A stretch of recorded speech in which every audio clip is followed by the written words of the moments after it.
Joint session میں آپ کو خوش آمدید. میں ہوں شجیہ نیازی. ناظرین، عام انتخابات سے محض چند روز قبل ملک کی 3 بڑی سیاسی جماعتوں کی جانب سے انتخابی منشور پیش کر دیا گیا ہے. گزشتہ روز تحریک انصاف کی جانب سے انتخابی منشور پیش کرتے ہوئے بیرسٹر گور خان نے کہا کہ پی ٹی آئی اقتدار میں آنے کے بعد آئینی اصلاحات کرے گی، جس کے تحت وزیر اعظم براہ راست عوام کے ووٹ سے منتخب ہوگا. اسمبلیوں کی مدت کم کر کے 4 سال کی جائے گی. سینٹ کی مدت 5 سال ہوگی، جبکہ ٹروتھ اینڈ ریکنسیلیشن کمیشن قائم کیا جائے گا. دوسری جانب مسلم لیگ نون کے منشور کے مطابق نیب کا خاتمہ کیا جائے گا. پارلیمنٹ کی بالادستی کو یقینی بنایا جائے گا. آرٹیکل 62 اور 63 کو اپنی اصلی حالت میں بحال کیا جائے گا. مالی سال 2025 تک مہنگائی میں 10% کمی کی جائے گی. 4 سال میں مہنگائی 4 سے 6% تک لائی جائے گی. اگر پیپلز پارٹی کے منشور کی بات کی جائے تو پارٹی قیادت کے مطابق 5 سال میں آمدن کو دگنا کیا جائے گا. غریب طبقے کے لیے 300 یونٹ مفت بجلی فراہم کی جائے گی. کسان کارڈ، مزدور کارڈ اور نوجوان کارڈ متعارف کروایا جائے گا. اب سوال یہ ہے کہ کیا یہ منشور عوامی توقعات پر پورے اترتے ہیں؟ سوال یہ ہے کہ کیا یہ منشور قابل عمل ہے؟ سوال تو یہ بھی اہم ہے کہ کس سیاسی جماعت نے عوامی مسائل کے حل کے لیے سب سے بہتر منشور پیش کیا ہے. ہمارے آج کے پینل میں موجود ہیں انیک ناجی صاحب، عدنان عادل، رانا مبشر صاحب اور نصیر الدین نیر صاحب. میں آپ کو ویلکم کرتی ہوں. سب سے پہلے آج نواز شریف صاحب نے لاہور کے جلسے میں سابق جج کے حوالے سے ایک بیان دیے. پہلے وہ سنتے ہیں اور پھر گفتگو کا سلسلہ آگے بڑھائیں گے. وہ جج بھی چلا گیا بھائی، اس نے تو ابھی 8 مہینے کے بعد چیف جسٹس آف پاکستان بننا تھا. وہ کیوں چلا گیا؟ کیوں گیا؟ دال میں کچھ کالا تھا. پتا تھا کہ چور کی داڑھی میں تنکا ہے، اور وہ میرے کیسوں پہ مانیٹر بن کے بیٹھا ہوا تھا، مانیٹر. اور اسی نے کہا تھا کہ نواز شریف کے کیسز جلدی چلاؤ تاکہ اس کو جلدی سزا ہو جائے اور جان چھوٹے اس سے. آج دیکھیں وہ استعفیٰ دے رہے ہیں اور نواز شریف آپ کے سامنے کھڑا ہے. جی انیک ناجی صاحب، یہ بتائیے آج کیا ضرورت پڑی؟ کیا دال میں کچھ کالا تھا؟ سابق جج صاحب کیوں چلے گئے؟ دیکھیے کہ موقع کیا ہے. وہ اپنے حلقے میں کھڑے تھے. جی، وہ اپنے حلقے کے جو ان کے ووٹرز ہیں، اپنی سپورٹ بیس ہے اور ان جنرل پورا ملک ہے، وہ ان کو یہ سمجھا رہے تھے، بتا رہے تھے کہ وہ کس فورس اور کس طاقت کے ساتھ آ رہے ہیں. یعنی یہ کہ جو افواہیں پھیلانے والے ہیں، پروپیگنڈا، جو کہتے تھے کہ الیکشن نہیں ہوں گے اور کچھ بھی ہو جائے وغیرہ وغیرہ، پورا پروپیگنڈا چل رہا تھا. اب وہ جو پروپیگنڈا کرنے والے ہیں وہ یہ کہہ رہے ہیں کہ الیکشن کے بعد یہ 4 مہینے کی حکومت ہوگی، 6 مہینے کی حکومت ہوگی، اکثریت نہیں مل پائے گی، 16 مہینے میں ختم ہو جائے گی وغیرہ وغیرہ. وہ پوری اس لابی کو اپنی اسٹرینتھ اور اس طاقت اور اس فورس کا وہ ان کو یاد دلا رہے ہیں کہ ان کو یاد رہے کہ ان کے پاس سب سے طاقتور آدمی جو 8 مہینے بعد، قریب 8 مہینے بعد جو چیف جسٹس بننے جا رہا تھا، وہ اس فورس کا مقابلہ نہیں کر پایا کیونکہ اس کے اوپر باقی جو پی ٹی آئی کا سپورٹ بیس تھا وہ بہت ڈیپینڈ کر رہے تھے. تو وہ اس فورس کا آنے والی اپنی طاقت کو ری اشور کر کے بتا رہے تھے. ایک تو ان کا مقصد یہ تھا. رائٹ. دوسرا ان کا مقصد ظاہر ہے یہ تھا، اپنے حلقے میں وہ کھڑے اپنے ووٹر کو بتا رہے تھے کہ وہ بے قصور تھے، ان کے ساتھ زیادتی کی گئی. اور جس جج نے ان کے ساتھ زیادتی کی، نواز شریف نے اپنا حساب اس سے قدرت نے یعنی برابر کر دیا یا انہوں نے آنے سے پہلے کر دیا. اور تیسری چیز کہ وہ آ کر جب آئیں گے تو اس کے بعد ظاہر ہے کہ وہ وارننگ بھی ہے، یعنی کچھ لوگوں کو کہ وہ اب سیدھے ہو جائیں، کوآپریٹ کریں. تو یہ تینوں مقاصد یہ بتانے کے لیے تھے. نمبر 1 اپنی فورس اور اسٹرینتھ اسٹیبلش کر دینا، اس کا ثبوت کے طور پہ انہوں نے یہ استعفیٰ بتایا. نمبر 2 کہ اپنی معصومیت اور یہ کہ وہ دوسرے کرپٹ تھے. اور تیسرا یہ کہ مطلب اب ذرا بندے بن جائیں باقی لوگ. یہ ٹھیک. عدنان عادل صاحب یہ بتائیے، کیا ایسا ہی ہے جیسا انیک ناجی صاحب کہہ رہے ہیں کہ وہ مقابلہ نہیں کر پا رہے تھے، ان پہ بہت پریشر تھا؟ ڈو یو تھنک کہ نواز شریف اور ان سابق جج کے درمیان کوئی مقابلہ بنتا تھا؟ نہیں، مقابلے کی بات تو نہیں. بالکل ناجی صاحب نے صحیح نکات جو ہیں وہ اٹھائے ہیں. ایک سیاستدان جو ہے وہ عوام میں جب جاتا ہے تو وہ اپنا جو پازیٹیوز ہیں ان کو ہائی لائٹ کرتا ہے، اور وہی نواز شریف نے کیا کہ دیکھیں میرے ساتھ جو کچھ ہوا ماضی میں، تو میں تو آج سرخرو ہوں، اور جن لوگوں نے کیا ان کو ایک انسیریمونیسلی جانا پڑا. وہ چیف جسٹس بنتے، وہ پہلے چلے گئے. ظاہر ہے کوئی ایسی وجوہات تھیں، اور اس میں بہت سی باتیں کی جا سکتی ہیں. اب آپ کو معلوم ہے کہ اب تو نوٹس ووٹس آ جاتے ہیں تو ہم جوڈیشری کے بارے میں احتیاط سے ہی بات کرتے ہیں, لیکن یہ کہ جوڈیشری میں ہمیں لگ رہا ہے کہ نظریاتی طور پہ تقسیم ہے. بندیال صاحب کے زمانے میں بہت سے جج جو ہیں وہ بینچ سے الگ ہو جاتے تھے, اور اب بھی یہ تاثر تھا. تو مظاہر نقوی کا معاملہ ہوا, پھر جسٹس اعجاز الحسن جس طرح میچور انہوں نے ریزگنیشن دے دیا, انہی کا ذکر نواز شریف کر رہے تھے. اور وہ ان کے اوپر جو کیس چلا تھا پاناما کے معاملات پہ, اس میں وہ مانیٹرنگ جج تھے. تو ظاہر ہے کہ نواز شریف کو ان سے نقصان پہنچا تھا, اور اب نقصان جب جس آدمی سے آپ کو نقصان پہنچا ہو اور اس کے ساتھ پھر اس کو ریٹائر ہونا پڑا وقت سے پہلے, وہ خود چلے گئے, کوئی نہ کوئی اس میں ان کو بھی لگ رہا تھا کہ معاملات جو ہیں وہ اتنے صحیح نہیں ہیں. اس سے بالکل صحیح کہہ رہے ہیں ناجی صاحب کہ یہ ظاہر ہوتا ہے کہ نواز شریف قوت کے ساتھ آ رہے ہیں, ریاستی اداروں کے ساتھ وہ ایک پیج پہ ہیں, انہیں ریاستی اداروں کی مکمل سپورٹ حاصل ہے, اور ریاستی ادارے چاہتے ہیں کہ وہ اقتدار میں آئیں. اور جس طرح تحریک انصاف کو بالکل کھڈے لائن لگا دیا گیا ہے, ان کو الیکشن لڑنے کی اجازت نہیں ہے پارٹی سمبل پہ, اور ان کے جو امیدوار ہیں وہ بڑی مشکل حالات کو فیس کر رہے ہیں. تو اس ساری صورتحال سے تو صاف لگتا ہے کہ ریاست اور نواز شریف اس وقت ایک پیج پہ ہیں, اور اس بات کو وہ اسرٹ کر رہے ہیں. تو اب دیکھنا یہ ہوگا. اب ظاہر ہے انتخابی جو تقاریر ہوتی ہیں اس میں مبالغہ آرائی بھی ہوتی ہے, اس میں آپ پوائنٹ سکورنگ بھی کرتے ہیں. یہ تو اب اقتدار میں جب آئیں گے تو پتہ چلے گا کہ نواز شریف جو ہے وہ ملک کی ترقی اور مفاہمت کی طرف. نواز شریف اور ریاست ایک پیج پر ہیں. نہیں صاحب یہ بتائیے کہ اب جس طرح سے ایک پارٹی اگر ججز پہ بات کرتی ہے, کوئی اس طرح کی بات کرتی ہے تو ان پر کریک ڈاؤن کیا جاتا ہے, اور جبکہ دوسری طرف اگر ایک کوئی لاڈلا ہو جائے اور وہ اوپنلی بات کرے, عوامی جلسے میں اس طرح کی بات کرے, تو وہ جوڈیشل کی تضحیک میں نہیں آتا. جبکہ آج کل یہ ڈسکشن بہت زیادہ ہے کہ جوڈیشل کی تضحیک کی جا رہی ہے. اب اداروں پر تنقید کس حد تک کی جائے اور کس طرح سے اس کو ڈیل کیا جائے؟ جس کسی کو بھی اداروں سے شکایت ہوئی ہے اس ملک میں, ہر اس شخص نے اداروں پہ تنقید کی ہے, اور تقریباً سبھی ناقابل مواخذہ ٹھہرے. اگر پہلے دن سے لوگوں کو ناجائز اور بلا جواز تنقید سے روک لیا جاتا تو آج نہ کوئی جے آئی ٹی بنتی, نہ معاملات ایف آئی اے کے سپرد ہوتے. ہمارے اپنے موجودہ وزیر اطلاعات صاحب جو ایک ادارے پہ تنقید پہ بڑے خفا ہیں, ان کے اپنے ہی پرانے میسیجز سوشل میڈیا پر موجود ہیں, جب ان کے تمام ان پیغامات سے اور کمنٹ سے تضحیک کا پہلو بھی نکلتا تھا اور توہین کا بھی. لیکن یہ مسئلہ ہے ہمارے ملک میں جس میں سب سے زیادہ ہمارے جو چوٹی کے سیاستدان ہیں, جن کی ذمہ داری ہے اوپینین میکنگ, کہ وہ محتاط رویے اختیار کریں. اگر شکایت بھی ہے تو اداروں کی صورت میں تضحیک یا تنقید کا نشانہ نہ بنائیں. اگر کسی کا ایک فیصلہ غلط ہے تو اس فیصلے پہ صحت مند تنقید کی گنجائش موجود ہے. پھر کامنٹ از نو کنٹیمپٹ. اور آج جو میاں صاحب نے باتیں کی ہیں ان کا ایک بیشتر حصہ سیاسی ہے کہ ایک پبلک میٹنگ کو ایڈریس کر رہے تھے.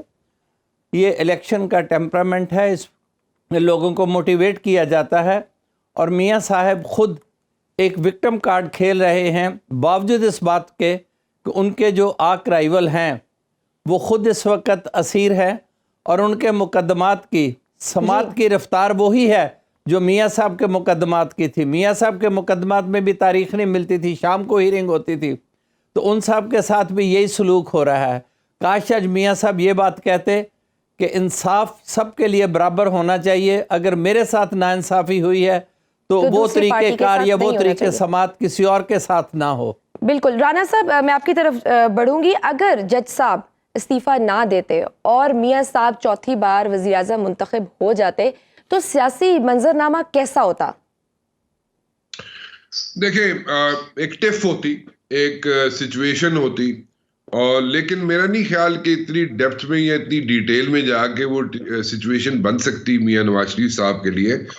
میاں نواز شریف صاحب کا ایک بڑا پلس پوائنٹ ہے, and that plus point is کہ whenever he is in power or whenever he is like coming into power, ان کی ایک ویو پہلے سے بنتی ہے, اور ویو جب بنتی ہے, پرسپشن جب بنتی ہے, and when he takes over, جب وہ اوتھ لیتے ہیں اور اس کے بعد حکومت سنبھالتے ہیں, اس وقت سچویشن ان کی ڈفرینٹ ہوتی ہے. Then he is like you know he is on the top of ایوری thing.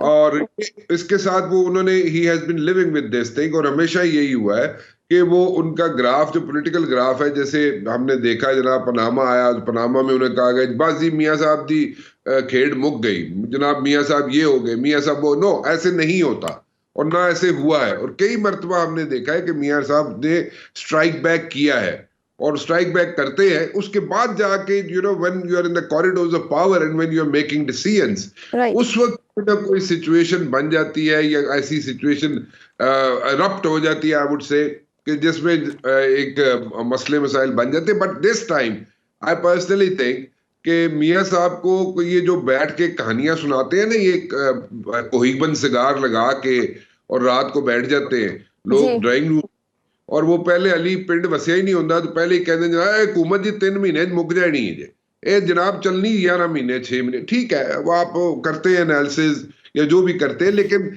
that is wrong. Let it grow. Let the حکومت let the government grow. ان کو ذرا grow کرنے دے اور grow کر کے ان کو ذرا decisions لینے دے اور اس کے بعد analysis دے دے. لیکن ادھر یہاں پہ ہمیشہ سے یہی ہوا ہے, کسی باربر شاپ پہ چلے جائیں, کسی جناب ریڑے والے کے پاس چلے جائیں, وہ حکومت پہلے ہی ختم کر دیتا ہے. حکومت آئی نہیں ہوتی, پہلے مکا دیتا ہے, which is very unfortunate. بالکل ویری انفارچونیٹ. ایک جٹری سچویشن بنی رہتی ہے اور انسرٹینٹی نظر آتی ہے ہمیشہ ہر جگہ پہ. سو وہ we should avoid that. But coming back to that thing کہ سپریم کورٹ کے اندر کیسے ہوتی سچویشن, یا سپریم کورٹ کیسے لے کے چلتی ساری چیزوں کو, اگر نقوی صاحب چیف جسٹس بن جاتے, میرا نہیں خیال, ٹو بی ویری آنیسٹ, جو سوچا جا رہا ہے یا کہا جا رہا ہے کہ جناب اگر نقوی صاحب وہاں پہ ہوتے تو اجاز الحسن صاحب جی وہاں پہ ہوتے اور وہاں پہ آ کے جناب بیٹھتے اور میاں صاحب پاور میں ہوتے تو وہ کوئی بڑی سچویشن بنے, نہیں میرا نہیں خیال. جب حکومت میں آتے ہیں لوگ تو وہ ڈفرینٹ سچویشن ہوتی ہے اور ڈفرینٹ طریقے سے چلا جاتا ہے. ٹھیک ہے, عوام کے بہتر مستقبل کے لیے بھی بہت سے نقشے ہماری بڑی سیاسی جماعتیں پیش کر رہی ہیں. گزشتہ روز پی ٹی آئی نے منشور دیا ہے, گور علی خان نے اس کے بارے میں کیا بولا ہے, پہلے وہ دیکھ لیتے ہیں. پاکستان تحریک انصاف اگر پاور میں آتی ہے, اسمبلی کی مدت ہم اس کو کم کر کے 4 سال کریں گے. اسی طرح سینٹ کی مدت اس کو کم کر کے ہم 5 سال کے لیے کریں گے. ہمارے آئینی ترمیم میں ایک شق یہ شامل ہوگی کہ ہم آئندہ انشاءاللہ تعالی وزیر اعظم کا انتخاب ڈائریکٹلی عوام سے کرائیں گے. اور کسان کے لیے, ایگریکلچر سیکٹر کے لیے ہمارا سلوگن ہے کسان بدلے گا پاکستان. ایجوکیشن بھی اس لیے ہم نے اس کے لیے سلوگن لکھا ہے پڑھا لکھا پاکستان بنے گا ہنر مند پاکستان. صحت سے ریلیٹڈ ہمارا سلوگن ہے صحت مند خوشحال عوام جیے پاکستان. انیک ناجی صاحب, پی ٹی آئی آئینی اصلاحات لانے کا اعلان کر رہی ہے, کہہ رہے ہیں کہ وزیر اعظم ڈائریکٹ براہ راست منتخب ہوگا, اسمبلیوں کی مدت 4 سال ہوگی جبکہ سینٹ کی مدت 5 سال ہوگی. یہ بتائیے براہ راست وزیر اعظم منتخب ہونے سے اسمبلی مدت کم ہونے سے کیا فرق پڑے گا؟ چونکہ سب کے سب جانتے ہیں, اول تو یہ کہ منشور کسی بھی سیاسی پارٹی کا ہو, وہ بنیادی طور پہ تو ایک جو افسانوی ادب ہوتا ہے, یعنی افسانے لکھنے کا جو ایک مقابلہ ہوتا ہے, بنیادی طور پہ تو ہر سیاسی پارٹی کا منشور ایک اعلیٰ ایک افسانہ ہوتا ہے, ایک شاعری کہہ لیجئے آپ اسے. حقیقت سے اس کا کوئی تعلق نہیں ہوتا, یہ لکھنے والے بھی جانتے ہیں, پڑھنے والے بھی جانتے ہیں. لفاظی ہوتی ہے, لفاظی ہوتی ہے, اس کا کوئی تعلق نہیں ہوتا. باقی پارٹیز کے منشور پر بات کر لیتے ہیں, لیکن چونکہ ابھی پی ٹی آئی کی بات کی ہے, بالکل یہ وہی ایک شاعری کنفیوژن, یعنی لیکن یہ کنفیوزڈ آرٹ ہے, یعنی یہ وہ ایبسٹریکٹ آرٹ ٹائپ کوئی چیز ہے. مطلب عوام کو زیادہ سیریس نہیں لینا چاہیے. 4 سال آپ نے مدت اگر کرنی, مثال کے طور پہ یہ سارے مواقع آپ کے پاس تھے, آپ نے جو میثاق معیشت کا جو اس وقت کے اپوزیشن لیڈر شہباز شریف نے جو آفر کیا تھا, میں آپ کو دیانتداری سے بتا رہا ہوں کہ وہ بالکل ایک جینون آفر تھا, اور اس کو اگر قبول کر لیا جاتا ہم اس میس میں نہ آتے. ممکن ہے کہ پی ٹی آئی بھی اپنی مدت پوری کرتی ہے اور نہ ہی عوام کو اس عذاب سے گزرنا پڑتا, لیکن وہ نہیں ہوا.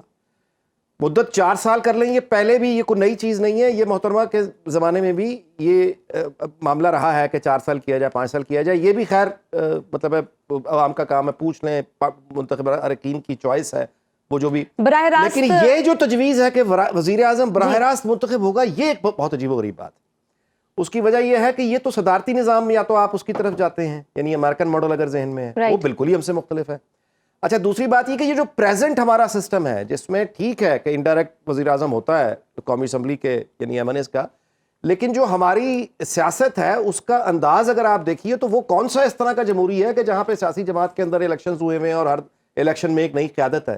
وہاں تو آلریڈی شخصیت ہی ہے نا, ایک ہی شخصیت ہے. ایک اب مطلب خود پی ٹی آئی اگر میدان میں آئے گی تو سب جانتے ہیں کہ وزیر اعظم کون, امیدوار کون ہے.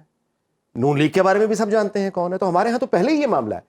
تو میں اس کو یہ کوئی آئین اور قانون کا طالب علم بہتر یعنی اس کی تشریح کر سکتے ہیں کو وکیل صاحب, لیکن میں یہ سمجھنے سے قاصر ہوں کہ پارلیمانی نظام جمہوریت میں جو کہ برطانیہ سے ہم نے یعنی ہو کے لیا ہوا ہے, اس میں اگر یہ یعنی کون سا ایسا طریقہ لانا چاہ رہے ہیں کہ یہ وزیر اعظم براہ راست منتخب ہو. اگر وزیر اعظم براہ راست منتخب ہوگا تو پھر کیا وہ اس کی پارٹی کے لوگ یعنی اسمبلی میں کیا وہ اپوائنٹ کرے گا, کیا وہ ایڈمنسٹریشن ساری اپوائنٹ کرے گا, یا نیشنل اسمبلی جو ہے بالکل علیحدہ ہو جائے گی, وزیر اعظم کے انتخاب سے لا تعلق ہو جائے گی.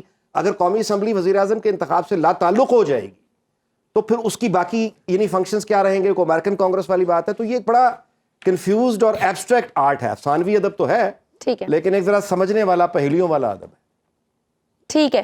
عدنان عادل صاحب, کیا پی ٹی آئی کنفیوز ہے؟ کیا وہ پریزیڈنشل سسٹم کی طرف جا رہی ہے؟ انہوں نے وزیر اعظم کا لفظ لگا دیا کہ ڈائریکٹ منتخب ہوں گے. دوسرا, مسلم لیگ نون کے منشور کے مطابق انہوں نے کہا کہ نیب کا خاتمہ کیا جائے گا, پارلیمنٹ کی بالادستی ہوگی, 62 اور 63 کو اپنی اصلی شکل میں بحال کیا جائے گا. آپ مسلم لیگ نون کے منشور کو کیسے دیکھتے ہیں؟ یہ پی ٹی آئی والی بات تو آپ نے صحیح کی ہے کہ وہ پریزیڈنشل سسٹم بن جائے گا اگر ڈائریکٹ الیکٹ ہوگا, اور بہت سے لوگوں کی ہمیشہ پاکستان میں یہ خواہش رہی ہے ایک لابی کی, لیکن اس پہ جیسا کہ ہمارے ساتھی نے اشارہ بھی کیا کہ شخصیات مضبوط ہوں گی اور چھوٹے صوبے کبھی بھی اس بات پہ راضی نہیں ہوں گے, اور وہاں پر اس کی سخت مزاحمت ہوگی کیونکہ وہ سمجھتے ہیں کہ پنجاب کی واضح اکثریت ہے تو ہمیشہ جو ہے پنجاب کو اس کا فائدہ ہوگا, اور ان کا جو چانس اس وقت پروبیبلٹی ہے کہ وہاں سے بھی وزیر اعظم ہو سکتا ہے وہ ختم ہو جائے گی یا اس کا بہت کم ہو جائے گی. تو ایک تو یہ کہ جو پاکستان کا وفاق ہے, 4 وفاقی اکائیاں ہیں, ان کا اس پہ متفق ہونا ممکن نظر نہیں آتا اور یہ پریکٹیکل نہیں ہے. دوسری یہ کہ جو اصل بات ضرورت ہے اس وقت پاکستان میں وہ یہ ہے کہ اختیارات کی تقسیم نچلی سطح پہ ہو, یعنی جو ضلعی حکومتیں ہیں, یونین کونسلز ہیں, تحصیل کونسلز ہیں, ان کو اختیارات دیے جائیں, ان کو پاورفل بنایا جائے اور ان کو آئینی گارنٹیز دی جائیں. یہ نہیں کہ جو حکومت آتی ہے ان کو چھٹی کرا دیتی ہے, پھر سسپینڈ رکھتی ہے, پھر لا چینج کر دیتی ہے, بلکہ آئین میں واضح طور پہ ان کے اختیارات ہوں, آئینی گارنٹیز ہوں اور ان کا تسلسل ہو تاکہ لوگوں کے مسائل لوکل سطح پہ حل ہوں. چھوٹے چھوٹے مسائل کے لیے ایک آدمی دور دراز راجن پور سے لاہور آنا ہی اس کے لیے ناممکن ہے. اور جو بڑے مسئلے ہیں, آپ دیکھیے کہ پاکستان میں جو تازہ ترین فگرز آئے ہیں کہ 2.60 کروڑ بچے اسکولوں سے باہر ہیں جنہیں اسکولوں میں ہونا چاہیے تھا, تعلیم سے محروم ہیں. اس بات پہ فوکس کرنا چاہیے کہ ہمیں تعلیم کس طرح فروغ دینا ہے, ان بچوں کو اسکولوں میں لانا ہے. یہ جو ماڈرن ورلڈ ہے یہ تو ناخواندہ مزدور بھی نہیں قبول کرتا, اس کو تو تعلیم یافتہ لیبر چاہیے. اس پہ تو ہمیں فوکس نظر نہیں آتا. نون لیگ نے بھی جو منشور دیا ہے, یہ جو وہ خطاب کر رہے ہیں مختلف جلسوں میں, وہ موٹر ویز کی بات کر رہے ہیں, ریلوے لائنز کی بات کر رہے ہیں, ایئرپورٹس کی بات کر رہے ہیں, لیکن جو اصل بات ہے کہ ہمیں اس وقت تعلیم کے اوپر فوکس کرنے کی ضرورت ہے, فنی تعلیم کے ادارے بنانے کی ضرورت ہے تاکہ لوگوں کو روزگار ملے. بالکل صحیح.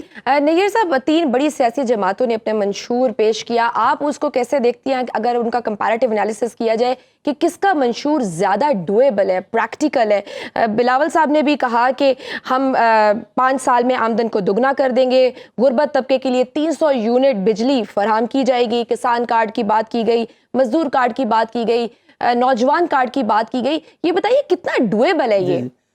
پی ٹی آئی کا تو تقریباً ناقابل عمل ہے, کیونکہ اتنی زیادہ آئینی اصلاحات ایک فیڈرل سٹیٹ میں ممکن ہی نہیں ہے کہ براہ راست ووٹ سے وزیر اعظم کا انتخاب ہو. اس سے تمام آئینی ڈھانچہ متاثر ہو کے رہ جائے گا اور پارلیمنٹ بے وقار اور بے وقت ہو رہ جائے گی. ابھی ہمارا سسٹم یہ ہے کہ نیشنل اسمبلی اپنے میں سے ایک ممبر کو منتخب کرتی ہے, لیڈر آف دی ہاؤس, وہ کیبنٹ کو نامینیٹ کرتا ہے پارلیمنٹ سے ہی, اور وہ کیبنٹ اور اس کا ہیڈ چیف ایگزیکٹو پارلیمنٹ کو آنسریبل ہیں اور پارلیمنٹ انہیں ریموو کر سکتی ہے. نیشنل اسمبلی پرائم منسٹر کو ووٹ آف نو کانفیڈنس کے ذریعے سمپل میجورٹی سے ریموو کر سکتی ہے. ایک شخص اگر براہ راست ووٹوں سے آئے گا تو وہ تو ایک آمریت کی دوسری شکل بن جائے گی. تمام جو آئینی اصلاحات کی بات پی ٹی آئی کرتی ہے, اول تو پی ٹی آئی مستقبل قریب میں از خود اتنی عددی برتری حاصل کرنے نہیں جا رہی، اور کر بھی لے تو 3 صوبے اس نظام پہ کبھی بھی متفق نہیں ہوں گے۔ دوسری جو بات بلدیاتی اداروں کی ہے عدنان صاحب نے بھی، یہ سب سے بڑا المیہ ہے کہ ہر سیاسی جماعت بلدیاتی اداروں کا ذکر کرتی ہے، چونکہ آئین میں جو 3 ٹیئر ہیں گورنمنٹس میں، ان میں لوکل گورنمنٹ ایک ہے، پروونشل گورنمنٹ اور فیڈرل گورنمنٹ۔ یہاں لوکل گورنمنٹس کو یا تو قائم ہی نہیں کیا جاتا، اور اگر کبھی بار بار سپریم کورٹ کے نوٹسز لینے کے بعد مجبوراً بلدیاتی اداروں کے انتخابات کروائے جاتے ہیں تو انہیں یا معطل رکھا جاتا ہے یا بے اختیار رکھا جاتا ہے۔ آخری مرتبہ پاکستان میں بلدیاتی اداروں کو صرف جنرل پرویز مشرف کے دور میں بااختیار بنایا گیا، اس کے بعد تینوں جماعتوں نے باری باری حکومت کی ہے، پاکستان پیپلز پارٹی نے، پاکستان مسلم لیگ نواز نے، پی ٹی آئی نے، تینوں جماعتوں کی بلدیاتی اداروں پہ کوئی توجہ نہیں۔ اداروں کی بات ایک بات میں اور بات کر دوں، یہ جو انصاف کی فراہمی کے بارے میں بات کر رہے ہیں، یہ بھی تمام الفاظی ہے، کسی جماعت کا آج تک فوکس نہیں رہا فراہمی انصاف کے ایک شفاف نظام کے پہ۔ ٹھیک، رانا صاحب لفاظی کی بات کی جائے کہ کوئی کسی سیاسی جماعت کا کوئی فوکس نہیں ہے۔ رانا صاحب یہ بتائیے، موجودہ الیکشن میں کیا مینیفیسٹو واقعی کوئی میٹر کرتا ہے؟ عوام کیا اس منشور کی بیسس پہ ہی ووٹ دے گی یا پھر ستیلے اور لاڈلے کی گیم ہی چلے گی، سلیکٹڈ اس طرح کے الفاظوں پہ ہی کھیلا جائے گا؟ دیکھیں، elections is all about selling dreams. یہاں پہ خواب بیچے جاتے ہیں الیکشنز میں، الیکشن کیمپینز میں، اور یہ صرف پاکستان میں نہیں ہوتا، ساری دنیا میں ہوتا ہے۔ صرف پاکستان میں پچھلے کچھ سالوں سے فوکس کیا گیا ہے کہ جناب مینیفیسٹو جو ہے اس پہ کام کیا جائے، اس پہ جناب کام نہیں ہوتا، اور جو بھی پارٹی آتی ہے حکومت میں اس کو بھول جاتی ہے، اس پہ کوئی عمل درآمد نہیں ہوتا۔ سو میرے خیال میں یہ ایک کمپلشن بن گئی ہے بیکاز آف دیٹ پریشر کہ جناب اب مینیفیسٹو لے کے سب لوگ آگے آ رہے ہیں۔ Now, how is it practical? نہیں ہے practical، ہو سکتا ہے، نہیں ہو سکتا۔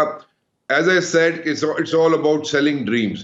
ہاں، اس میں سے اگر یہ لوگ، کوئی بھی پولیٹیکل پارٹی جو حکومت میں آتی ہے، اگر وہ اس میں سے 50% بھی چیزوں پہ عمل درآمد کر لے تو میرے خیال میں بہت بہتری آ سکتی ہے۔ سیکنڈلی، میں پی ٹی آئی کے مینیفیسٹو کی بات کرنا چاہوں گا۔ پی ٹی آئی کا مینیفیسٹو جو ہے اس میں دیکھیں اٹس بیسیکلی ایسے لگ رہا ہے جیسے کوئی ہاف ہارٹڈ اٹیمپٹ ہوتی ہے، اور کیونکہ ان کی لیڈرشپ عمران خان جیل میں ہے اور اس کے ساتھ کمیونیکیشن جو بھی لوگ جا کے کر رہے ہیں، وہ کوئی ایسا باہر جو بات لے کے آتے ہیں وہ ایسا پوری منو من آ کے باہر ایکسپلین شاید نہیں کر پا رہے، کیونکہ ان کے پرانے جو لیڈر تھے پی ٹی آئی کے وہ ادھر ادھر ہوئے ہیں، انڈر گراؤنڈ ہوئے ہیں، سو وہ کمیونیکیشن گیپ ہے۔ تو مینیفیسٹو جو ہے ایز سچ جو دیکھا جائے پی ٹی آئی کا، وہ سمجھ سے باہر ہے۔ ہاں، ایک چیز ضرور سمجھ آتی ہے، 4 سال کا عرصہ ہونا چاہیے، سب کہتے ہیں 4 سال کا عرصہ ہونا چاہیے اسمبلی کا، اس میں کوئی ڈاؤٹ نہیں ہے، بٹ یہ چیزیں جو باقی لوگ جو باتیں کر رہے ہیں، از اٹ پریکٹیکلی پاسبل؟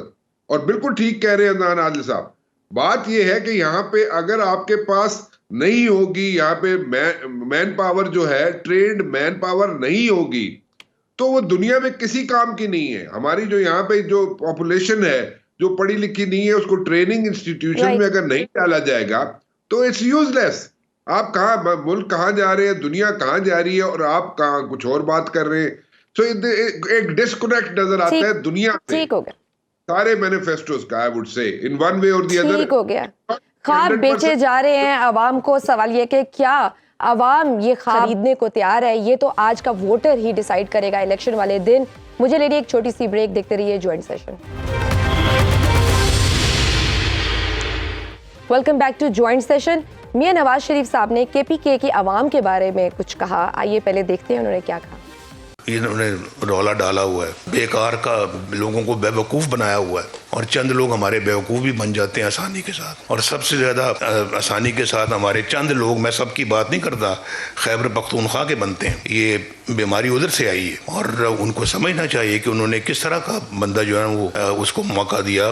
ہم نے تو مولانا فضل الرحمان کے ساتھ کہا مل کے کہ ہم نہیں بھائی، ہم نہیں بناتے۔ میرا خیال ہے کہ وہ شاید ممکن ہے، مجھے آج لگتا ہے کہ جیسے وہ ہم نے غلط فیصلہ کیا تھا۔ ہمارا منشور یہی جو آپ نے میری زبان سے سنا ہے، اور اگر موقع دے گا اللہ کی خدمت کریں گے۔ جی انیک ناجی صاحب، عوام کے شعور کو بے وقوفی کہنا کیا یہ جمہوری روش ہے یا ایک فرسٹریشن ہے کہ وہاں ان کو ویسا رسپانس نہیں مل رہا, ویسی ایکسیپٹنس نہیں مل رہی؟ بعد میں بندہ بات کر رہا ہے سلپ آف ٹنگ کو, نارملی اس نے کہہ دیا کہ یہ بیماری 3 بار منتخب وزیر اعظم صاحب کے منہ سے اس طرح کے کامنٹس, اور پرٹیکولرلی چسکا فروشی اگر آپ نے کرنی ہے تو آپ کیجئے, میں ان کو ڈیفینڈ کرنے پہ, اگر اس پہ یہ اس کے اندر سے نکلے گا کچھ نہیں. میری گزارش عدنان عادل صاحب یہ بتائیے کیا یہ چسکا فروشی ہے؟ آپ اس کو چسکا فروشی سمجھتے ہیں یا منشور پر کچھ بات کرنا چاہ رہا تھا, اگر آپ مجھے اجازت دیں, کہ نون لیگ کے منشور جو اصل بات ہے یعنی وہ یہ ہے کہ نون لیگ کے باقی منشور وہ شاعری ہے, افسانے ہیں, یہ کر دیں گے وہ کر دیں گے, وہ تو انہوں نے خود بھی گفتگو میں کہہ دیا منشور وہی ہے جو میں آپ سے کہہ رہا ہوں. یعنی یہ منشور کی ڈاکومنٹ کی حقیقت آپ کے سامنے آ گئی نا, کہ لیڈر خود ہی کہہ رہا ہے کہ منشور وہ ہے جو میں آپ سے کہہ رہا ہوں. لیکن بہرحال ایک منشور میں ایک وعدہ ہے, وہ ہے سرکاری اسکولوں میں بچوں کو معیاری کھانا مہیا کیا جائے گا. اب آ جائیں واپس چسکا فروشی کی طرف. تو چلے انہوں نے کہہ دیا کہ ہم چسکا فروشی لے رہے ہیں, لیکن ہم کیا چسکا فروشی کر رہے ہیں؟ دوسری بات یہ کہ چنو نئی سوچ کو, پاکستان کو نواز دو, یا شاندار پاکستان, شاندار مستقبل اور خراب ماضی سے چھٹکارا, تینوں سیاسی جماعتوں کے ان سلوگنز کو آپ کیسے دیکھتے ہیں؟ دیکھیں, ایک تو یہ ہے کہ نواز شریف نے ساتھ یہ کہا کہ چند لوگ, سب کو نہیں, وہ انہوں نے اس بات کو ایمفیسائز بھی کیا کہ میں چند لوگ کہہ رہا ہوں کہ بیوقوف بن جاتے ہیں سب, لیکن انہوں نے کے پی کے اسپیسیفک کر دیا نا. وہ ٹھیک ہے کہ ان سے ایک غیر محتاط بات ہو گئی, ان کو چاہیے کہ اس کی وضاحت کر دیں تاکہ کے پی کے لوگوں میں جو اس کی وجہ سے ایک برا تاثر پیدا ہوا ہے وہ نہ ہو. معذرت کرنی چاہیے, بالکل معذرت کرنی چاہیے. وہ پنجاب سے تعلق رکھتے ہیں, پنجاب اور کے پی 2 الگ وفاقی اکائیاں ہیں, تو اگر ان سے ایک غیر محتاط بات ہو گئی ہے تو اس کی وضاحت کر دیں تاکہ وہاں پہ لوگوں کے ذہن سے یہ بات اتر جائے. سوری ٹو کٹ یو, کیا پیپلز پارٹی پی ٹی آئی کو ریپلیس کر سکتی ہے؟ آپ ایک سوٹ بھی سنیں کہ بلاول کیا کہہ رہے ہیں. کارکن سے بات کرنا چاہ رہا ہوں کہ آپ نے اگر اس کی 4تھی بار کا خواہش کو روکنا ہے تو آپ کو بھی پاکستان پیپلز پارٹی کی تیر پہ تھپا لگوانا تیر پہ تھپا لگوائے. انشاءاللہ تعالی میں اس شعر کا راستہ روکوں گا. 8 فروری کو تیر پہ تھپا لگائے, 9 فروری کو میں خود اس کا ٹکٹ کا بندوبست کروں گا.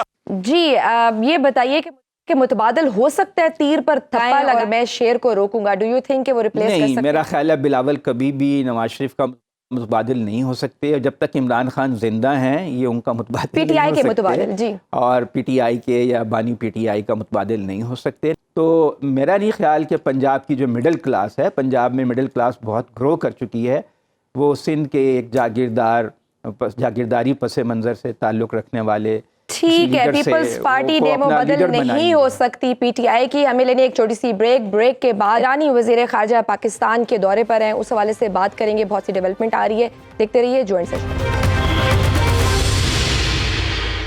Welcome back to joint session. ناظرین, آج ایرانی وزیر خارجہ نے اپنے دورہ پاکستان کے دوران اسلام آباد میں نگران وزیر خارجہ جلیل عباس جیلانی سے ملاقات کی. مشترکہ پریس کانفرنس کے دوران ایرانی وزیر خارجہ نے کہا کہ اس میں کوئی شک نہیں ہے کہ پاکستان اور ایران کے مشترکہ سرحدی علاقے میں دہشت گردوں کو تیسرے ملک کی مدد اور رہنمائی حاصل ہے. ایرانی وزیر خارجہ کے مطابق دہشت گردوں کو مشترکہ سلامتی کو نقصان پہنچانے نہیں دیں گے. ایران اور پاکستان کے درمیان تعمیری اور مضبوط تعلقات ہیں. ایرانی وزیر خارجہ نے یہ بھی کہا ہے کہ دونوں ممالک نے بہت کم وقت میں موجودہ صورتحال پر قابو پایا. پاکستان گیس پائپ لائن پر چین اور روس سے مالی مدد لے سکتا ہے. پاک ایران گیس پائپ لائن پر جرمانے کے حوالے سے خبریں غلط ہیں, جبکہ پاکستانی وزیر خارجہ کے مطابق دونوں ممالک سیاسی اور سیکیورٹی مسائل حل کرنے میں سنجیدہ ہیں. دہشت گردی دونوں ممالک کے لیے ایک خطرہ ہے. دہشت گردی کے خلاف مشترکہ کارروائی کی ضرورت ہے. سوال یہ ہے کہ کیا ایرانی وزیر خارجہ کے دورہ پاکستان سے پاک ایران تعلقات میں مزید بہتری آئے گی؟ سوال یہ ہے کہ دہشت گردی کے حالیہ واقعات میں ملوث وہ تیسرا ملک کون ہے جس کی جانب ایرانی وزیر خارجہ نے اشارہ کیا. سوال تو یہ بھی اہم ہے کہ کیا دہشت گردی کے خلاف پاکستان اور ایران مشترکہ حکمت عملی اپنائے گا؟ رانا صاحب, میں آپ کی طرف آنا چاہوں گی. یہ بتائیے کہ یہ جو انہوں نے مینشن کیا ہے کہ پاک ایران سرحدی علاقے میں دہشت گردوں کو تیسرے ملک کی مدد حاصل ہے, یہ تیسرا ملک کون ہے؟ اٹس ویری obviously تیسرا ملک جو انڈیا ہے, اور را جو ہے وہ ایران میں ایکٹیو ہے, اور اس میں ہمارے پاس شواہد بھی موجود ہیں. اور if we talk about the border, yes, it's a porous border between Iran and Pakistan, لیکن اس کے اندر جو ایکٹیویٹیز شروع ہوئی ہیں, بڑے عرصے سے شروع ہوئی ہیں, لیکن ابھی انہوں نے زور پکڑا ہوا ہے، اور اس کا بھی ایک بیک گراؤنڈ ہے. بیک گراؤنڈ یہ ہے کہ جناب 1971-72 سے لے کے آج تک جب بھی انڈیا میں الیکشنز ہوتے ہیں، اس سے پہلے انڈیا پاکستان پہ کوئی نہ کوئی ایڈونچرزم کرتا ہے. Now this is the first time اس نے اپنی اسٹریٹجی چینج کی ہے، اور وہ instead of going for like توپ سے، جہاز سے مطلب انٹرفیئر کرنا یا ہماری ایئر اسپیس پہ اندر انٹروڈ کرنا، اس کو چھوڑ کے وہ اب جناب اس طرح کے کوورڈ آپریشنز کر رہا ہے. اس کوورڈ آپریشن میں ہمارا ویسٹرن بارڈر جو تھا اس سے وہ اپروچ نہیں کر رہا. اب وہ نئی ایک بارڈر کوئی طرف سے آ رہا ہے، دیٹ از ایران. اب اس کو کیسے ٹیکل کر رہا ہے ہمارا ایک اچھے طریقے سے اگر ہم چلتے رہے، ہمارا military operation D G military operation کا انٹریکشن بالکل ہوتا ہے ایوری ڈے. ٹائمنگ کتنی امپورٹنٹ ہے؟ ایران میں 9 پاکستانیوں کا قتل ہوا، پاکستان کی سلامتی اور فضائی حدود کی خلاف ورزی بھی کی گئی. اس وقت ٹائمنگز کتنی امپورٹنٹ ہے اس دورے کی؟ میں ٹائمنگ کی طرف آتا ہوں. Let me complete my first sentence. Basically دیکھیں ابھی وہاں پہ جو بارڈر کے اوپر جس طریقے سے ایکٹیو ہوا ہے، را ایکٹیو ہوا ہے، اس کے لیے ہمارے پاس ڈی جی ملٹری آپریشن دونوں سائڈز کے جو ہیں ایران اور پاکستان کے، they are in touch with each other, اور ہم اس پہ we are like just a call away from each other. And secondly intelligence sharing بھی ہماری ہوتی ہے. اس انٹیلیجنس شیئرنگ میں بھی ہمیں کوئی پرابلمز نہیں ہے. So what we have to do is کہ جیسے آج جلیل عباس جیلانی ملا ہے، Jalil Abbas Jilani is a seasoned I would say diplomat, اور وہ جس طریقے سے اپروچ کر رہے ہیں اور جس طریقے سے فارن منسٹر ایران سے آ رہا ہے، we can work out things. اور اس میں کوئی غلط بات نہیں ہوگی کہ اگر ہم آپس میں مل کے کاؤنٹر کرنے کی کوشش کریں را کو، جو کہ وہاں سے انٹرفیئر کر رہا ہے اور جس طریقے سے انریسٹ پلانے کی کوشش کر رہا ہے، اس کو کرنے میں کوئی اتنا مشکل کام نہیں ہے. بس یہ ہے کہ ایران کو پاکستان پہ اور پاکستان کو ایران پہ 100% ٹرسٹ کرنا پڑے گا. اور اگر اس پہ ٹرسٹ ڈیفیسٹ ہوگا تو then it's going to be a situation. ہم لوگوں کو اپنا ٹرسٹ ڈیولپ کر کے رکھنا ہے. اور جہاں تک یہ مسئلہ ہے کہ جناب تیسرا ملک کیا کون سا ہے، اس کے جو اچھا پازیٹیو سینس میں دوسری طرف جا رہا ہوں کہ جو پازیٹیو سینس میں یہاں پہ ہم دونوں ملکوں کے ایران اور پاکستان کے درمیان جو اچھے طریقے سے چاہتا ہے کہ ہمارے تعلقات رہیں اور یہاں کوئی گڑبڑ نہ ہو. وہ چائنا یہ چاہتا ہے کہ یہاں پہ گڑبڑ نہ ہو، ایران پاکستان کی گڑبڑ نہ ہو. پہلے بھی انہوں نے بیک ڈور ڈپلومیسی استعمال کی اور اس میں کامیاب ہوا جب سٹرائکس ہوئی تھی ابھی recently. So I think we cannot change our neighbors. ہم اپنے ہمسایہ تو چینج نہیں کر سکتے. And same in the situation with India also. India بھی کوئی نیبر چینج نہیں کر سکتا. اپنی ہیجمنی جو ہے، اپنی جو یہاں پہ چودراہٹ ہے، جو انڈیا اگر اس خطے میں یعنی کہ اس ریجن میں سمجھتا ہے کہ وہ کر لے گا، اس کی کوئی ٹھپا لگا لے گا، تو وہ مشکل چائنا کے ہوتے ہوئے مشکل ہے. وہ دیٹس ڈیفیکلٹ. ٹھیک ہے ناجی صاحب، ہمیں انڈیا کے عزائم کا تو ہمیں بڑا کلیئرلی پتہ ہے. یہ بتائیے پاکستان اور ایران میں جو مسکنسیپشن تھی، جو مس انڈرسٹینڈنگز تھیں، کیا وہ کلیئر ہو گئی ہیں؟ کسی حد تک بالکل کلیئر ہو گئی ہے، اس میں کوئی شک نہیں ہے. ٹھیک ہے انیک ناجی صاحب، یہ آپ بھی بتائیے please. It's still a long way to go. بالکل صحیح. دیکھیے میرا خیال ہے کہ بالکل غلط فہمیاں جو ہیں وہ دور ہوئی ہیں. مطلب اس کا سب سے ایرانی وزیر خارجہ کا یہاں پہ خود چل کے آنا اور آ کے یہ ساری باتیں کرنا، خود پریس کے سامنے یہ ساری گفتگو کرنا، یہ خوش آئند ہے، یہ اچھی بات ہے. حقیقت اصل میں یہ دیکھنی چاہیے کہ اس وقت اگر آپ سے میں گزارش کروں کہ پاکستان کی کرنسی جس پر ہم بہت افسردہ رہتے ہیں، اس کے مقابلے میں ایرانی جو ریال ہے اس کی حالت یہ ہے کہ 33 روپے میں آپ کو 5000 ایرانی ریال ملتے ہیں. یعنی اگر آپ 1000 روپے کے خریدیں تو آپ کو کوئی 1.5 لاکھ کے قریب ایرانی ریال مل جائے گا. $100 کا 4.2 ملین ایرانی ریال آتا ہے. 50 ہزار ایرانی ریال کا ایک نوٹ ہے. یہ ان کی کرنسی کی مطلب ہے معاملہ ہے. سو وہ ادھر توجہ کریں. اور جتنی ان کے خلاف دنیا میں جو گھیرا تنگ ہو رہا ہے اس وقت، امریکی صدر جو ان کے بارے میں اعلان کر چکا ہے، برطانوی پارلیمنٹ میں جو ان کے آج امریکی سینٹ نے بھی مطالبہ کیا ہے کہ ایران برطانیہ اور امریکہ دونوں کے جو پاور سینٹرز میں ایران کے بارے میں جو گفتگو ہو رہی ہے، خاص طور پہ جارڈن اٹیک کے بعد جو امریکیوں پر ہوا ہے، اس کے بعد ایران اگر یہ سوچتا ہے کہ وہ مطلب ہے کہ ہم سے بھی لڑنا ہے، ان سے بھی لڑنا ہے، پاکستان تو ویسٹ کی جو انتہائی پریشر کو ریزسٹ کر کے ایران کے خلاف جنگ میں نہیں آ رہا. ایران کو اگر سب سے زیادہ کسی یعنی آپ کہیے ہمسائے سے بہتر وہ پاکستان ہے جو ہم ریزسٹ کر رہے ہیں، ورنہ یہ سارے کا سارا اسرائیل کی لاٹری لگ جائے گی، پاکستان آج کھڑا ہو جائے. بالکل صحیح. غزہ سے ساری دنیا کی توجہ ہٹ جاتی ہے، امریکہ، برطانیہ. ٹھیک ہے، آخری 1 منٹ ہے. عدنان عادل صاحب، میں آپ سے جاننا چاہوں گی Pakistan Iran gas pipeline کا مستقبل آپ کیا دیکھ رہے ہیں؟ دیکھیں، پاکستان جو ہے وہ اپنی طرف پائپ لائن اگر بچھا لے تو پاکستان میں تو ایک فلڈ آ جائے گا گیس کا. یعنی ہمارے اس وقت تو بہت شارٹیج ہے، جتنی ہماری گیس کی پروڈکشن ہے وہ اتنی کم ہو چکی ہے کہ 1/3 ہم اپنی ضرورت پوری کر سکتے ہیں. تو ہم تو بہت ڈپینڈنٹ ہیں باہر سے امپورٹڈ گیس پہ. اور LNG جو ہے دگنی تگنی مہنگی ہوتی ہے پائپ لائن سے، کیونکہ وہ پہلے فریز کی جاتی ہے، پھر ہیٹ کی جاتی ہے، اس کی ٹرانسپورٹیشن پہ خرچہ آتا ہے. پائپ لائن کی گیس بہت سستی ہے. تو اگر ہم یہ بچھا لیں اور دوسرے ممالک ان سے چیزیں خرید رہے ہیں، یعنی ایران سے عراق بھی خرید رہا ہے، ترکی بھی خرید رہا ہے، ہم بھی خرید سکتے ہیں. امریکن جو سینکشنز ان پہ ہیں ان کو بائی پاس بھی کیا جا سکتا ہے، لیکن اس کے لیے پولیٹیکل ول کی ضرورت ہوگی. کیا ہم بہت زیادہ ڈیپینڈنٹ ہیں امریکن سپورٹ پہ، ویسٹرن سپورٹ پہ؟ تو ہمارے لیے ذرا مشکل ہے. تو ایک اس میں یہی رکاوٹ ہے، اور تو کوئی رکاوٹ. بالکل صحیح، بہت شکریہ میں اپنے انالسٹ کا. جی ناظرین، گفتگو آپ نے سنی. یقیناً اس دورے سے پاک ایران تعلقات بہتر ہوں گے اور ایک مشترکہ حکمت عملی اختیار کی جائے گی دہشت گردی کے خلاف. مجھے دیجیے اجازت، اپنا فیڈ بیک دینا نہ بھولیے گا. اللہ حافظ.